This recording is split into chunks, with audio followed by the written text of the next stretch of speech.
Kidlat News Updates.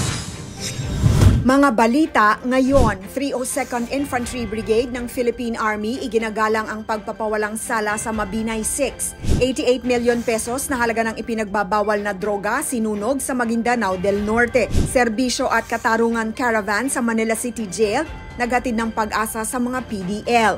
Ako po si Cesar Soriano para ihatid ang mga nangungunang mga balita sa buong kapuluan. Ngayon, ipinahayag ng Philippine Army 302nd Infantry Brigade ang paggalang sa desisyon ng Regional Trial Court Branch 42 na palayain ang tinaguriang Mabinay 6 o 6 na kabataang 7 taon nang nakakulong dahil sa kasong illegal possession of firearms and explosives. Ayon kay Brigadier General Jason Humawan, Commander ng 302nd Infantry Achiever Brigade, utos ng hukuman ang masusunod at ito'y mahalagang aral para sa militar at pulisya upang paghusayin ang legal na proseso sa mga operasyon.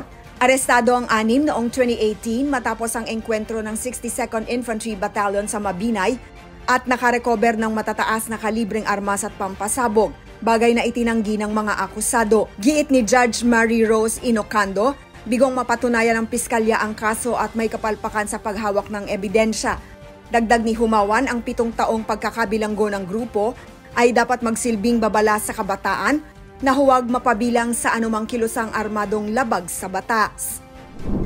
Sinunog ng Philippine Drug Enforcement Agency Bangsamoro Autonomous Region in Muslim Mindanao o PDEA-BARM sa Barangay Simuay, Sultan Kudarat, Maguindanao del Norte nitong September 22 ang 88.13 milyon pesos na halaga ng iligal na droga, ang pinakamalaki sa kasaysayan ng rehiyon.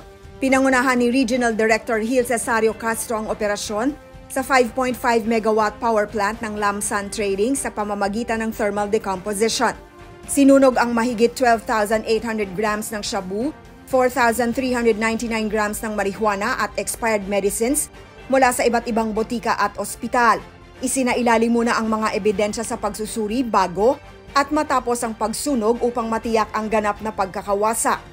Dinaluhan ito ni BARM Interim Chief Minister Abdul Rauf Makakuwa, Police Regional Office Bangsamoro Autonomous Region o ProBAR Regional Director, Police Brigadier General Jason De Guzman at mga kinatawan ng Hudikatura, DOJ, PAO, media at lokal na pamahalaan. Ayon kay Castro, ang hakbang ay matibay na pahayag ng pamahalaang Bangsamoro na hindi papayagang sirain ng droga ang kinabukasan ng kabataan at komunidad.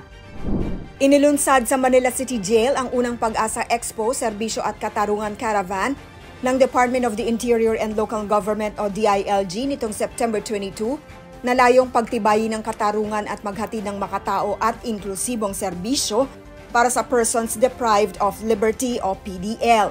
Katuwang ang TESDA, PAO, DSWD, DOLE at Robinsons Retail Holdings Inc.